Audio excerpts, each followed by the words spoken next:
Are you a podcaster? Maybe you've got that big idea and you're looking for a network to join. The multi-award-winning Ozcast Network can get your content to eyes and ears all over the world. Join now for the first month free, and you could be featuring this sound at the beginning of your podcast. Ozcast. Simply head to ozcastnetwork.com for details. Before we begin, I would like to share a podcast promo with you from Our Americana, which is a podcast that explores unique small towns across America through a series of stories that impact, cultivate and challenge the community. It's a fantastic show and I'm thrilled to do a promo swap with them. Please check this out.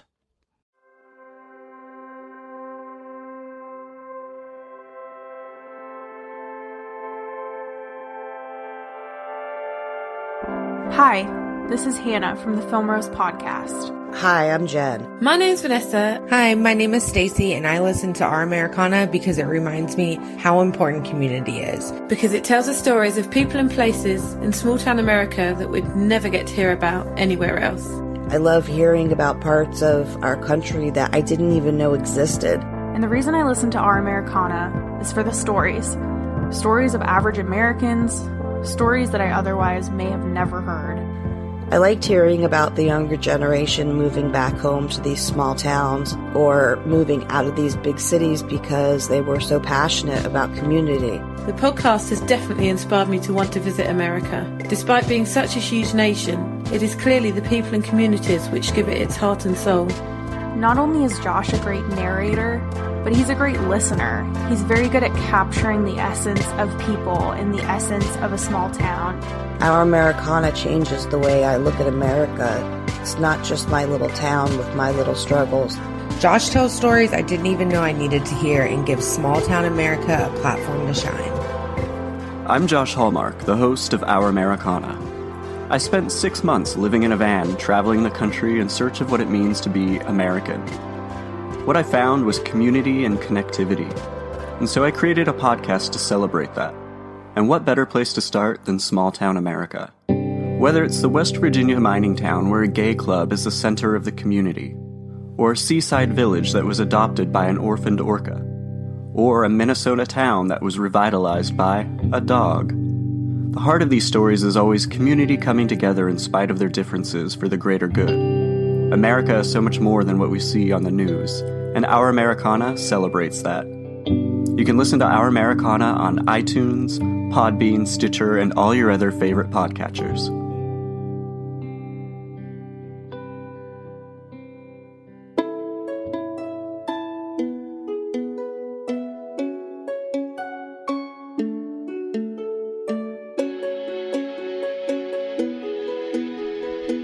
Welcome to Hong Kong Confidential.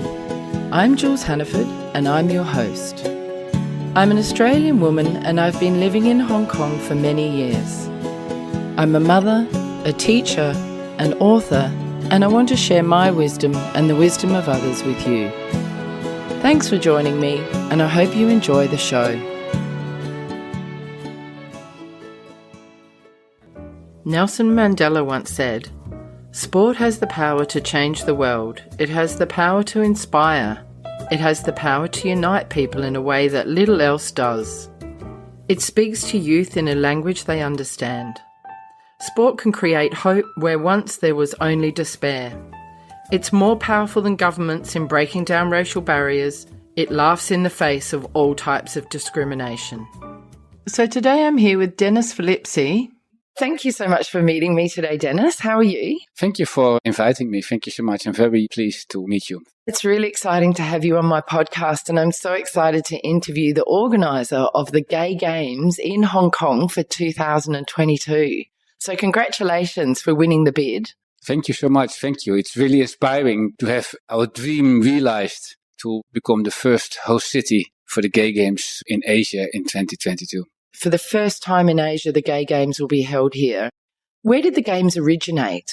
The Gay Games started in 1982 in San Francisco, and they're founded by Dr. Tom Waddell, who was an Olympian himself, and he felt not inclusive as part of the Olympic Games at the time. So that's why his idea was to start an event initiated by the LGBT community, open for everybody to participate. And that was in 1982, the Gay Games. Oh, fantastic. So were gay people not allowed to participate in the original Olympic Games, or was it just difficult for them to be accepted? I think especially that time, and even now this time, being gay or LGBT and participating in the Gay Games was and is for lots of people still a struggle. I mean, if you look at the recent Winter Games, we had the amazing two inspiring people from America, Gus and the other guy. Can't remember his name. And they came out first time in public. And that has been very inspiring. But imagine, 1982, things were a little bit different. So being that time Olympian and professional athlete, and then stepping out to tell that you're gay and participating in the Gay Games, that must have been a very hard time. So that's why he thought, okay, let me start the Gay Games. And the Gay Games, it's a diversity festival initiated by the LGBT community. For the Gay Games, we don't have to build facilities. We're going to use existing facilities. It's a diversity festival around sports, arts and culture, and also conferences. Oh, so it's not just sport. Exactly. Great. Because it's a 9-day festival. And imagine that people coming in Hong Kong from all around the world who have never been to Asia. So during daytime, they will play their sports. And in the evening, they have time to meet people from different cultures and to participate and attend arts and culture events. Oh, how exciting. That sounds really amazing. And Hong Kong will be a great host for that because we have so much diversity and so much going on here. So that'll be really exciting. And we've got some great venues as well, haven't we? Hong Kong has amazing facilities. Last year, so let me go back. So in 1982, the Gay Games started. They have been all around the world. 2002, they were in Sydney. Yes, I remember. I remember the Gay Games from 1998 in Amsterdam. And so 4 years ago, I started a group called Out in Hong Kong, which is the LGBT sports community group on Facebook with about 5,500 members. And we organize every week sports and outdoor events. Then 3 years ago, I remembered the Gay Games from Amsterdam in 1998.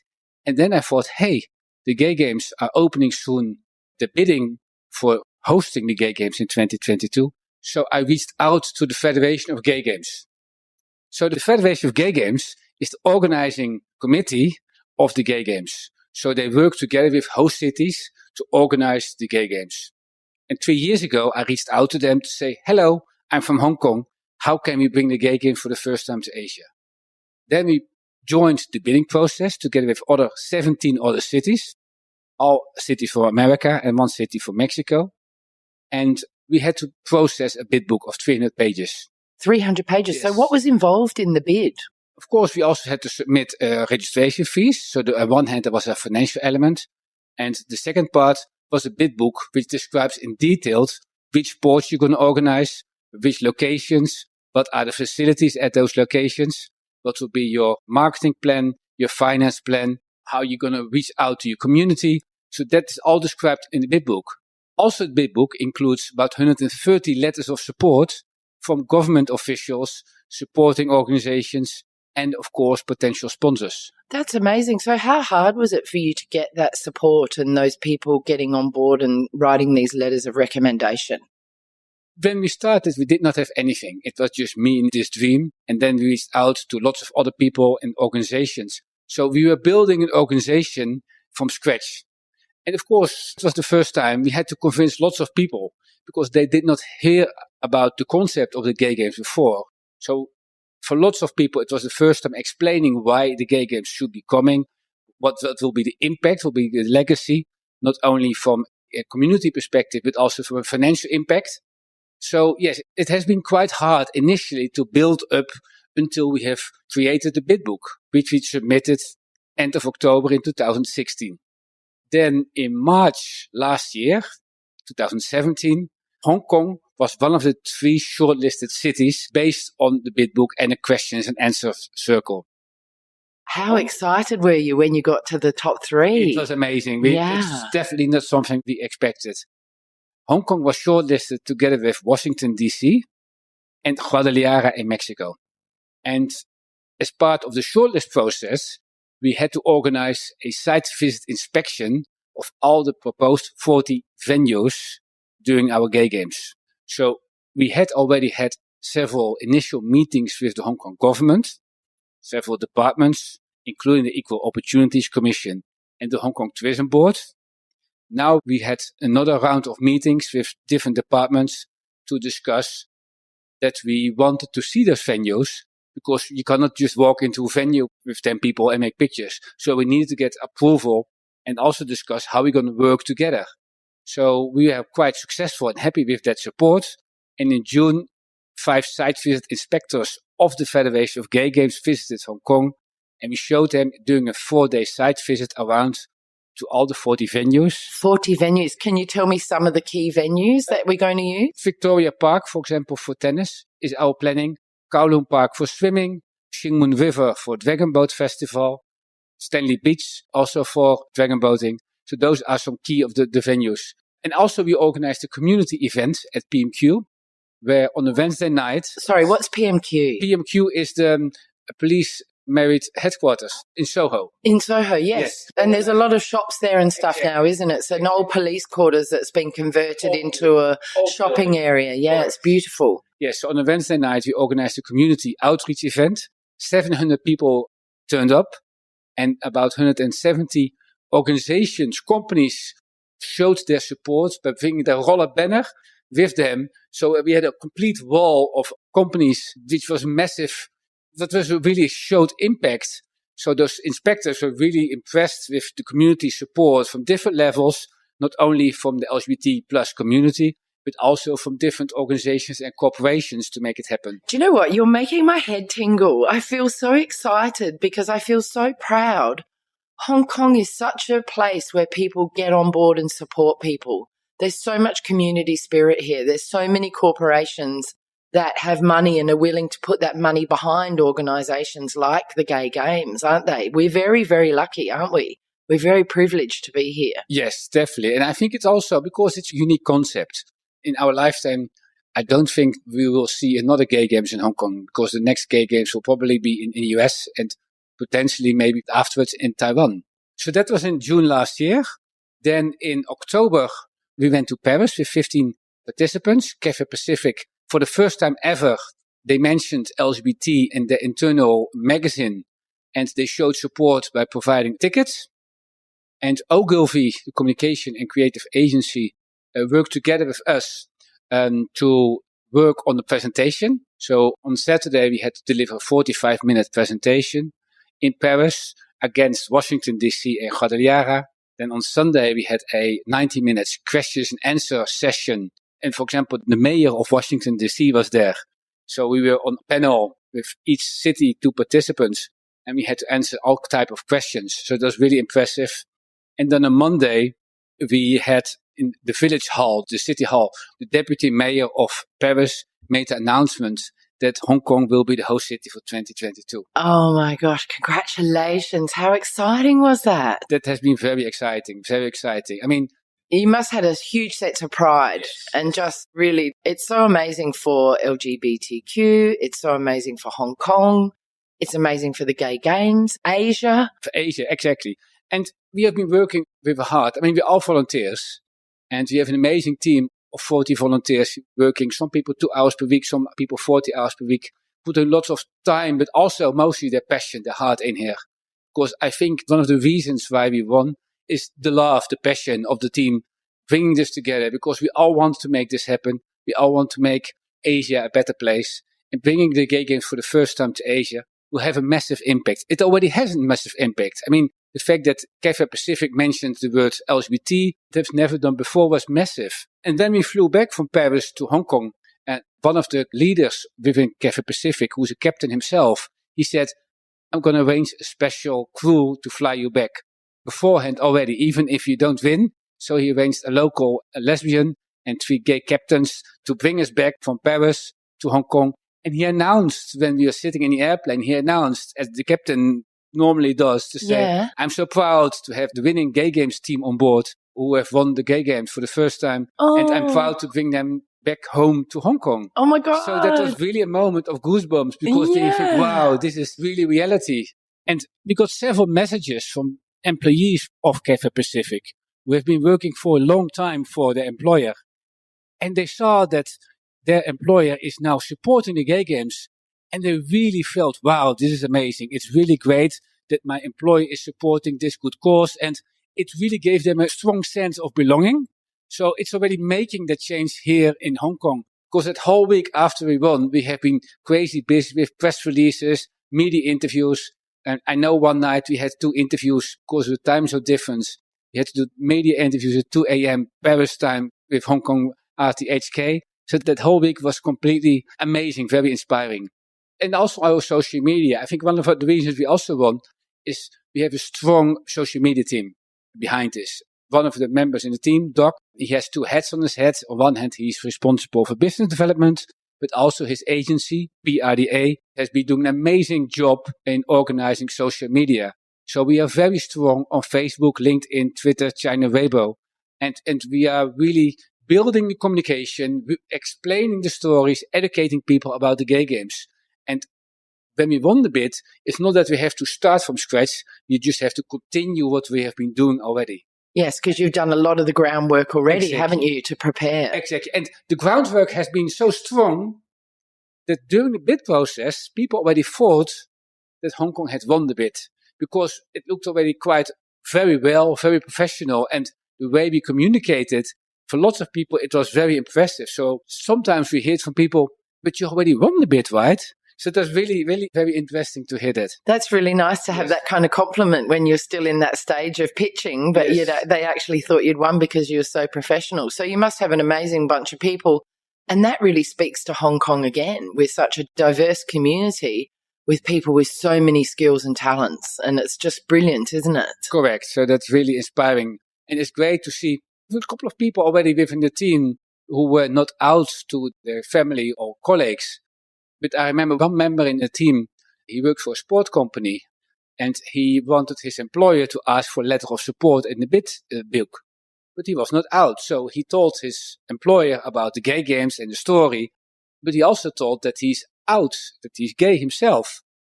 And after that, I can really see how this person changed. So he really, from hidden, he really became open and be more himself. So that's a small story with a bigger piece. And I'm sure within the next 4.5 years, until the gay games will be held in 2022 in November, we have lots more of these stories to tell. So it's very inspiring. That's beautiful, isn't it? Really just is what we want to see for people, to feel like they can be completely themselves and live their own authentic lives. Yes, that's really amazing. It's really inspiring. Yeah. Oh, that's really nice. I hope that can happen for many more people. That'll be really lovely. Exactly. This is a great example. Yeah, and I think we'll see a lot more of that. And it's great role modeling for the younger people in Hong Kong who are thinking about their sexuality or wondering about coming out. And I think it makes it easier because it raises the profile and it, like you said, it normalizes it. And so everybody can feel that they can be accepted. So it's really lovely. Correct. Everything is a good word, what you said, normalize it, yeah? Making it mainstream. Instead that we have to hide, make it mainstream. Yeah, and that's how it should be. And hopefully one day there won't even be these labels because we'll all just be allowed to be, which will be really nice. Exactly, yes. And the gay games will definitely help because the idea of the gay games is to educate people through sports in a better understanding of each other. You talked earlier about the impact that having the gay games in Hong Kong will have on Asia. What do you think that impact will be? You know, you've mentioned this one coming out story and financially for the economy. What else do you think will be the advantages for Asia? Let me tell you a story. And every time when I tell the story, I get goosebumps. I can't wait. I've already had goosebumps 5 times. And I've told the story many, many, many times. So in 2014, in the previous gay games in Cleveland, United States, one of my members in the team, Yannick, he participated. And he met a Japanese athlete with medals around his neck. And he said to the Japanese athlete, "You must be proud with your medals." Then the Japanese athlete said, "Well, not really." And then Yannick asked, "Why not?" And the Japanese athlete said, "Well, my friends, my family, and my colleagues, they think I'm on a business trip, so I cannot bring the medals home." Imagine that you go to the US, you're proud about the medals, and you cannot come home and say, "Mom and Dad, colleagues, look what I've been doing. I've been running in the gay games. I got a gold medal." Because he wasn't accepted. He was not accepted. Or he's afraid. He was afraid. I mean, it's a stigmatization. So I don't think it's the issue about being not accepted. The issue was about being afraid, being stigmatized to come out. Now this athlete couple of years later, has told his parents and family he's out, and he will participate in the gay games in Paris this August. Oh. So it's really, it's like a snowball. Yeah. And this is evolution, it's revolution. It's not that we want to change the world tomorrow. This is about educating the people, educating the community that LGBT people is just like every other people. That's really beautiful. How many countries do you think will be involved in the gay games? In the last couple of years, previous gay games, there are about 65, 60 countries involved. Hong Kong has amazing visa-free access for lots of countries. So it's very open for lots of citizens to come to Hong Kong without a visa. Also, 2/3 of the world population lives in Asia. Within 5-hour flight, you can reach 25 different nations, different countries. So imagine that the gay games in November in 2022 will be able to reach a very broad range of people from different countries together. Oh, that's really brilliant. And will all of Hong Kong's participants have to be Hong Kong citizens or residents? The gay games are organized by the LGBT community, but are open for everybody to participate, whatever your sexual orientation, age, gender, disability, and physical level. Brilliant. So anybody can participate, but do you have to be a Hong Kong resident? So everybody can participate, so you don't have to be a Hong Kong resident. I mean, everybody can join. Right. So you just sign up with your details and you pay the registration fees, and then you can select your sport. Oh, how exciting. And do you participate in the actual sport yourself? I think I will be too busy to participate myself. Yeah. How important is allyship for the gay games in Hong Kong? Having everybody on board, not just LGBTQ people. So the Gay Games is a community festival. It's a celebration festival open for everybody to participate.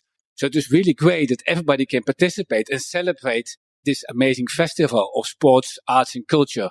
And I imagine that there'll be lots of people involved in the celebrations in the art and culture, and it won't have to be LGBTQ groups. It can be anybody involved. Exactly. It's a very broad range of people. Everybody can join, participate or volunteer, because we need thousands of volunteers during the whole 9 days festival to help make this event successful. Yeah, that'll be a fantastic thing for some of the IB students around Hong Kong who have to do creativity, activity and service to be able to get involved. Exactly, that's a great opportunity. But you can also think about, Hong Kong has lots of elderly people, as you know. I think the highest amount of elderly people in the world, amazingly. It would be great if we can tap into that different group of people and engage them and get them involved as part of the Gay Games, to volunteer or maybe to participate. I always love to tell this story. In 2014, the previous Gay Games in Cleveland in the United States was a 99-year-old great-grandmother, Ida Keeley. And she ran a 100-meter race. And she got a gold medal. And last week I saw an article about her. And meanwhile, she's 102 years old. And she's still running. Oh, that's amazing. It's really great if we can get the elderly people involved, either as a volunteer or participant as part of the Gay Games. Oh, fantastic. And how many people were in her race? That's a good question. I have no answer on that. Oh, right. Okay. I thought it might be the over 75s or something. Probably it might be the range 75 plus. Yeah, maybe. Yes. That's great. And there is a huge elderly population, and they're so fit and healthy, so many of them. They're all out and about doing their Tai Chi, and I think the longevity of life is very high in Hong Kong. So it's a great idea to tap into that demographic. Exactly. And then if you can celebrate that together with the young demographic, the youth, it's a great way to celebrate and to connect them together in a sports event. Oh, that's lovely. And what's your actual role going to be during the Gay Games? So during the Gay Games, I will probably working together with the team who are currently volunteering. We'll be full-time engaged on the Gay Games the last year to make the Gay Games successful. And I'll probably be leading the Gay Games. But again, nothing is set in stone. Let's see what the world looks like in 4 years' time. Yeah, good. Let's hope so. Dennis, how will the Gay Games increase the visibility of Hong Kong on the world LGBTQ stage? Or really even increase the visibility of Asia? It's the first time in Asia. And the fact that we've won the Gay Games already made a massive impact so far. And within Asia, I think it's already making a big change as well, because lots of people who always want to go to the Gay Games, but not able to come because they don't have enough holidays or traveling to Europe or United States is quite expensive for them. Hong Kong is far more in the reach for them and a great opportunity to come to Asia. Yeah, so more people in Asia will be able to actually come and enjoy the games because it's so close. Yes, within 5 hours flight, you can reach 22 countries from Hong Kong. So everything is very reachable. What will be the impact on the local level of the gay games in Hong Kong? So during the Gay Games in November 2022, we anticipate 15,000 participants and 40,000 spectators. So imagine that whole week, Hong Kong will be filled with LGBT people. So the barista at Starbucks or the taxi driver will have a whole week of LGBT customers. So for them, it's a great opportunity to see that LGBT people are also normal people. It's connecting people together here. It's also changing the mindset of the community to be open awareness. Because once you know somebody who's LGBT, you're giving a face to somebody. And often people say, I'm against LGBT, or I'm not a big fan of LGBT, because they don't know anybody. But if you know anybody, it's far more easier to connect and to make friendships and understand each other. Oh, that's beautiful. And we're so much more than just our sexuality. Everybody is a whole package, and there's so many elements to our personalities, and people can see that when they meet people, which is really nice. Yes, that's very great. And you're building your friendships. Do you feel a sense of responsibility to be representing Asia, not just Hong Kong with the Gay Games, or are you really just focusing on representing Hong Kong and then it will just have the knock-on effect you were talking about? I think we represent Asia. Asia is, what we said earlier, very small and very short reach from Hong Kong. So we definitely represent Asia because this is also the first time the Gay Games are coming to Asia. So yes, we are in Hong Kong, but we definitely are a part of Asia. Dennis, do you feel like the Gay Games will have an impact on everybody in our community? Oh, definitely. I just told you 2 stories of participants and their stories in the past. I'm definitely sure that the Gay Games will have a massive impact on all kind of levels, different people in the community in Hong Kong and in Asia. Hosting the Gay Games is a great opportunity for lots of people to make new friendships and to build lighthouses of hope and connecting people together, because nothing is better than meeting new friends and making new friends during activity or sports or arts and culture event. Yeah, exactly. Did you have trouble getting the Hong Kong government or the tourism board or the equal opportunities board on board with the Gay Games, or were they very open to it? So far, the Hong Kong government has been treating us like every other sports event.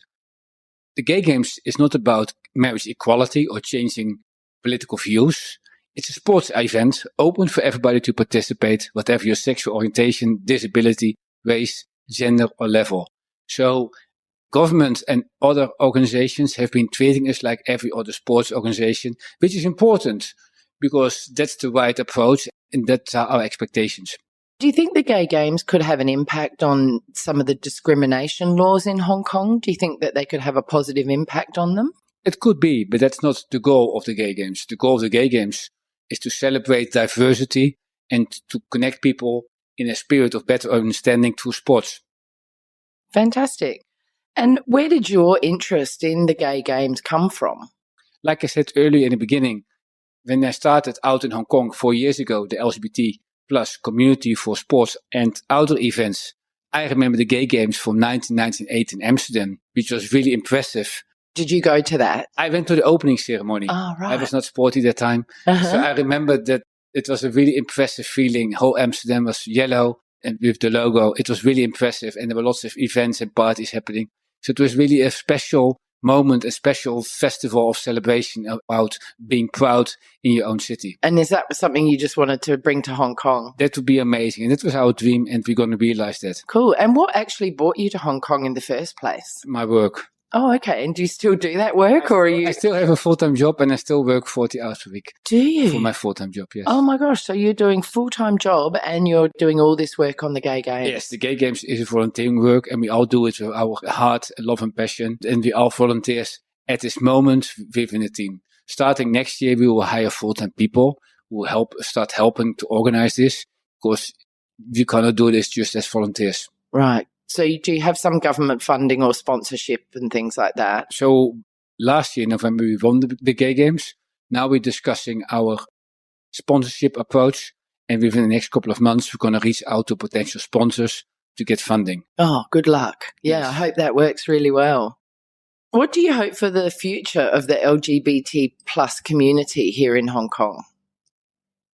Just in general. In general, I talk about evolution, not revolution. Yeah, it's not about changing the world tomorrow. It's about baby steps, one step forward and maybe sometimes one step backwards. But it's slowly changing the world. And the gay games are called the games which change the world. It's changing the mindset, changing the hearts, and celebrating diversity. Yeah, we can see that evolving with marriage equality coming in Taiwan and just in Australia recently and in the US a couple of years ago, and hopefully that will continue. Do you think we'll ever see marriage equality or marriage rights for everybody here in Hong Kong? I have no idea about it. I mean, that's not the goal and that's not something we want to achieve by bringing the gay games to Hong Kong. The Gay Games is a diversity festival open for everybody to participate, and we want to celebrate diversity and being proud of who we are. What the future impact of that is out of the scope and also not the goal. It's not what to achieve by bringing the Gay Games here. Yeah, and it'll just be interesting to see what impact it has, and that could be really lovely. And do you have any advice for any young person who is struggling with their gender or sexuality? At the moment, if you look at Out in Hong Kong group, 5,500 members on Facebook, we organize every week sport events. Can be hike, can be tennis, badminton events, running events. Everybody is welcome to participate. And sometimes on a hike event, I see somebody who has never been to an LGBT event, maybe doesn't have any LGBT friends, and he or she is joining an event. By doing a hike together or an event together, you're building friendships. And of course, you can go to a bar, but this is a complete different experience because doing a hike, you're having an experience. You have to help each other. You need to support each other. So it's a great way to build friendships, lifetime friendships. Yes, exactly. And it's really just having that sense of belonging to a community. We all need that, don't we? Exactly. Whatever the group or the community is, if you have that group around you, you feel supported in whoever you are or whatever you want to achieve. Correct. And doing healthy events together gives indeed a feeling of belonging and being part of the community. So Out in Hong Kong is the community for healthy sports events in Hong Kong. So, Dennis, is there anything else you'd like to sort of mention before we round up about the Gay Games? Is there anything I haven't talked about or asked you that you'd like to expand on? So if anybody is interested to join the Gay Games in Paris, the 4th until the 11th of August, everybody is welcome to participate, either in a sports event, maybe to sing in the choir, or just spectate, because it's going to be amazing. August in Paris is beautiful, so let's all go to Paris. Oh, fantastic. And what's the choir? Part of the Arts and Culture Festival, one of the elements is a choir. And Hong Kong has an LGBT choir called the Harmonics, and they'll be coming to Paris to sing there. Oh, how fantastic. That's awesome. And if anyone wants to get in touch with you, Dennis, how can they do that? I think the best way is to connect with us via our Facebook page. It's gaygameshk2022.com. And you can also find us on Facebook. And for Out in Hong Kong, you can look for Out in HK on Facebook group. Great. Dennis, thank you so much for meeting with me today. And congratulations on winning the bid and congratulations on all that you're doing. And I wish you all the best. And I hope to be there at the Gay Games and celebrating with everybody. Thank you for inviting me. Thank you. From life on a farm in rural Australia, where wide open spaces made a young woman yearn to know what was beyond her country town. She moved to the city, became a mother, and found her dream career which took her across the world. But still, something was missing. In her search for love, she traveled far, trusted deeply. She wanted so badly to find someone that she almost lost herself in the process, and learned some hard lessons along the way. Fool Me Twice, a new memoir by Jules Hannaford. Available August 20th on Amazon.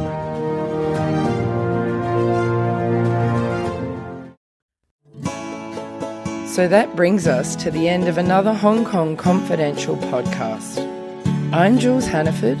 Thanks for joining me, and I hope you'll be with me again next week.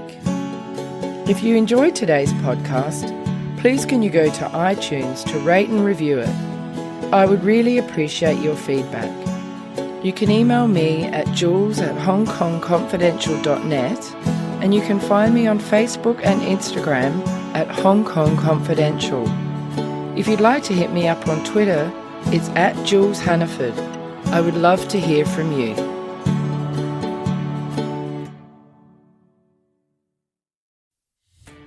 Are you a podcaster? Maybe you've got that big idea and you're looking for a network to join. The multi-award-winning Ozcast Network can get your content to eyes and ears all over the world. Join now for the first month free, and you could be featuring this sound at the beginning of your podcast. Ozcast. Simply head to ozcastnetwork.com for details.